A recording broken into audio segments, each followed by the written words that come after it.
चलिए स्टूडेंट, हम लोग एक्सरसाइज 4.3 के सवालों को सॉल्व करते हैं। तो चलिए स्टूडेंट, हम लोग प्रश्नावली पर चलते हैं और सवालों को सॉल्व करते हैं। तो स्टूडेंट, यहाँ पर आप लोग क्वेश्चन नंबर 1 को ध्यान से देखिए, इसमें क्या कहा जा रहा है, इसको पढ़िए। नीचे दी गई आकृति में कोणों के नाम लिखिए। हमें क्या लिखना है? कोणों के नाम लिखना है। ठीक स्टूडेंट, चलिए हम लोग कोणों के नाम लिखते हैं। भाई देखिए, कोणों के नाम लिखना है तो जिस कोण की बात करेंगे हमारा क्या होना चाहिए? बीच में। देखिए जैसे हम पढ़ेंगे क्या, एंगल डी ए बी। ठीक है, तो लिखिए कोणों के नाम लिखना है, लिख दीजिए डी ए बी। तो इसे हम एंगल ए बी पढ़ेंगे, कोई दिक्कत नहीं। ठीक है, डी ए बी। ठीक है, इसे अथवा आप लोग करके लिख लीजिए, नहीं तो परेशान हो जाओगे हल्का सा। देखिए क्या लिख सकते हैं, अथवा यही तो कोण है, तो इसे हम लोग एंगल ए बी कह सकते हैं। ठीक है, यहाँ पर देखिए, हाँ एंगल ए कह रहे हैं तो जिस एंगल की बात करते हैं वो बीच में ही होता है, जैसे एंगल डी ए बी। चलिए अब यहाँ पर अगर हम एंगल डी की बात करें, आप इसे एंगल डी पढ़िए, अथवा आप दूसरे तरीके से भी पढ़ सकते हो। आप कहोगे कैसे? तो हम कहेंगे देखिए सी डी ए, तो एंगल सी डी ए। ठीक स्टूडेंट, आप लोग और इसे कह सकते हो, क्या कह सकते हो? देखिए एंगल ए डी सी, ऐसा भी पढ़ सकते हो। ठीक है, हम एक ही तरीके से लिख रहे हैं। यहाँ पर सी वाले में चलते हैं, एंगल सी की बात कर लेते हैं। तो एंगल सी पर चलते हैं। देखिए एंगल सी, तो ये जो एंगल सी है इसको हम लोग क्या कह सकते हैं? देखिए एंगल सी पढ़िए, अथवा आप क्या पढ़ेंगे, डी सी ए, अथवा बी सी डी भी पढ़ सकते हैं। तो लिखिए एंगल डी सी ए। ठीक स्टूडेंट, चलिए अब बी की बात कर लेते हैं। जो हमारा एंगल बी है इसको हम लोग क्या पढ़ेंगे?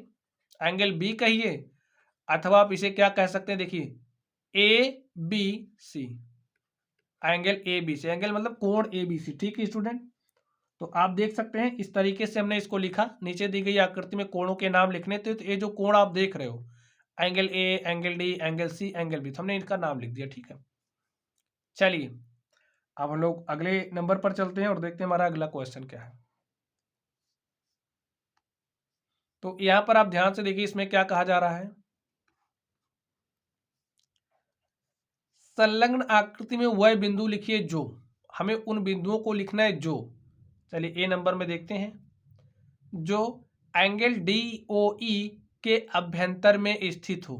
डी ओ ई, तो सबसे पहले आपको एंगल डी ओ ई खोजना पड़ेगा। देखिए डी ओ ई, तो डी ओ ई के अभ्यंतर में कौन सा बिंदु है? आप देखिए स्टूडेंट, अभ्यंतर का मतलब होता है अंदर में। ठीक है, तो अंदर में आपको बिंदु ए ही तो दिख रहा है, तो लिखिए एंगल डी ओ ई के अभ्यंतर में, अभ्यंतर का मतलब होता है अंदर। ठीक है, अभ्यंतर के, डी ओ ई के अभ्यंतर में बिंदु ए स्थित है। ठीक है, बिंदु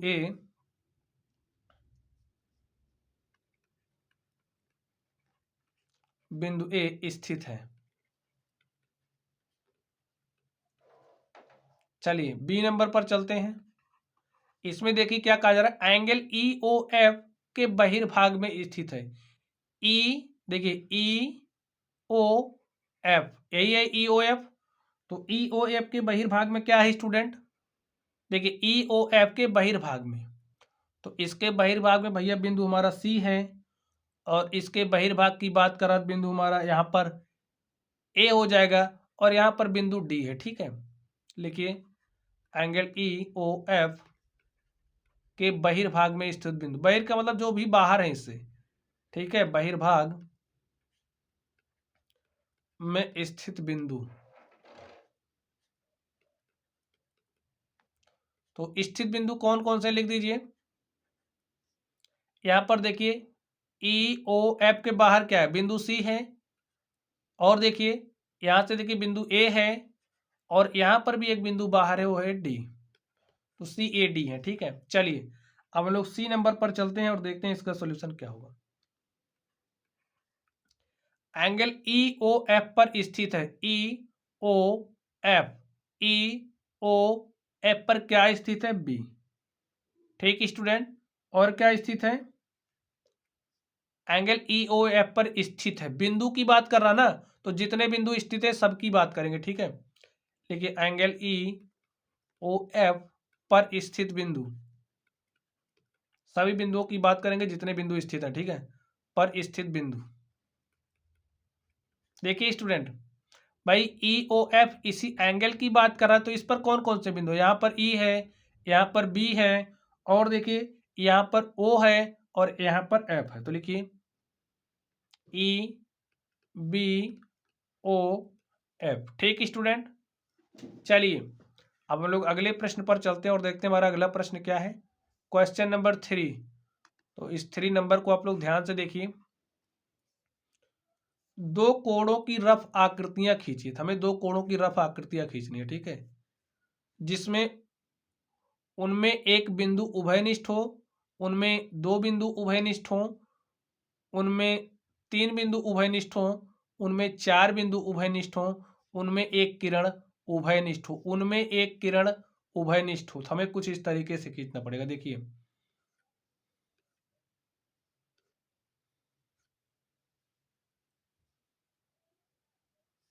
चलिए हम लोग खींचते हैं।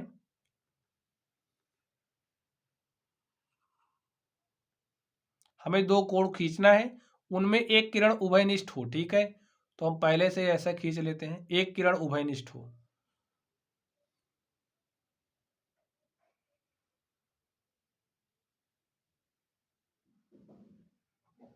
चलिए हम इस तरफ खींच लेते हैं। ठीक है स्टूडेंट, दो कोण खींचने हैं, दो कोणों की रफ आकृतियां खींचनी है।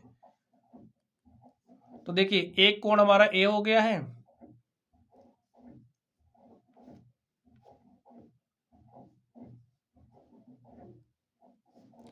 एक कोण हमारा ए हो गया है, दूसरा कोण ए हो गया। तो हमने दो कोणों की एक रफ आकृतियां खींच ली है, जिसमें उनमें एक बिंदु उभयनिष्ठ हो, उनमें एक बिंदु उभयनिष्ठ हो। तो चलिए यहाँ पर इसको हम ओ ले लेते हैं, इसको हम ए मान लेते हैं, इसको हम बी ले लेते हैं, इसको हम सी ले लेते हैं, ठीक है। तो अगर हम लोग एंगल ए ओ सी की बात करें, देखिए उनमें एक बिंदु उभयनिष्ठ है। लिखिए सॉल्यूशन, एंगल ए ओ सी तथा एंगल बी ओ सी में, एंगल बी ओ सी में बिंदु ओ, बिंदु ओ उभयनिष्ठ है।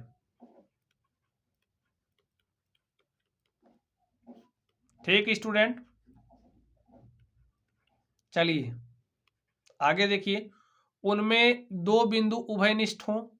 अब दो बिंदु के उभयनिष्ठ की बात कही जा रही है, तो फिर से आप इसी एंगल में देखेंगे। देखिए एक तो हमारा ओ उभयनिष्ठ है। अगर हम लोग ए ओ सी की बात करें, लिखिए एंगल ए ओ सी तथा एंगल बी ओ सी में, बी ओ सी में क्या है स्टूडेंट, देखिए ए जो हमारा एंगल बी ओ सी है, इसमें बिंदु ओ है और बिंदु सी है। देखिए देखिए इसको आप बिंदु सी ले लीजिए, ऐसे किरण आप खींच लीजिए, ठीक है। तो ए हमारा बिंदु ही है, ऐसे आप यहाँ पर आप बिंदु लेकर के ऐसे आप आगे बढ़ा दीजिए, ठीक है। देखिए अब इसमें देखिए अगर हम लोग बी ओ सी और ए ओ सी में देखें, तो आप देख रहे हो ये जो बिंदु ओ है, ये जो बिंदु सी है, वो हमारा इसमें भी है, इसमें भी है, ठीक है। तो एंगल ए ओ सी तथा एंगल बी ओ सी में बिंदु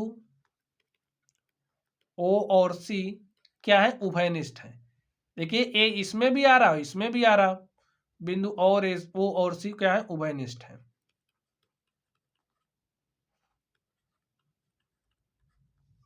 ठीक है, सी में देख लीजिए, उनमें तीन बिंदु उभयनिष्ठ हों। उनमें कितने बिंदु उभयनिष्ठ हों स्टूडेंट, तीन बिंदु उभयनिष्ठ हों। तो यहां पर एक बिंदु आप और ले लीजिए, ऐसे कोई बिंदु आप ले लीजिए, इसको हमने पी ले लिया, ठीक है। अभी हमें ऐसे रचना करनी है, तो उसी के हिसाब से हम रचना करके आपको समझा रहे हैं, ठीक है। तो यहां पर लिख लीजिए एंगल ए ओ सी तथा एंगल बी ओ सी में, बी ओ सी में तीन बिंदु उभयनिष्ठ होने चाहिए। ओ पी सी देखिए हमारा इसमें भी है, इसमें भी है, बिंदु ओ पी सी उभयनिष्ठ है। इस तरीके से शर्त पूरी कराना ओपीसी क्या है, उभयनिष्ठ है। ठीक है, तो अभी तक हमारा इतना चित्र बन गया। आगे देखिए, उनमें 4 बिंदु उभयनिष्ठ हों, तो स्टूडेंट 4 बिंदु उभयनिष्ठ करने के लिए क्या करेंगे, आप एक बिंदु और ले लीजिए इसी पर, तो इसको आप नाम दे दीजिए क्यू। ठीक है, अब देखिए 2 2 4 बिंदु उभयनिष्ठ हो जाएंगे, 4 इसमें है 4 इसमें भी है, तो ये शर्त भी हमने पूरी कर दी। एंगल ए ओ सी तथा बी ओ सी में ओ पी क्यू सी क्या है, उभयनिष्ठ है।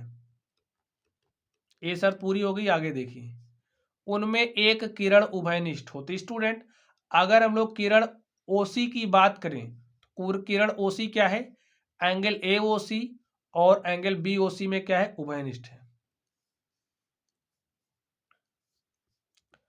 तो ई में क्या की जा रही, देखिए एंगल ए ओ सी तथा एंगल बी ओ सी में जो हमारी किरण है ओसी, लिखिए किरण ओसी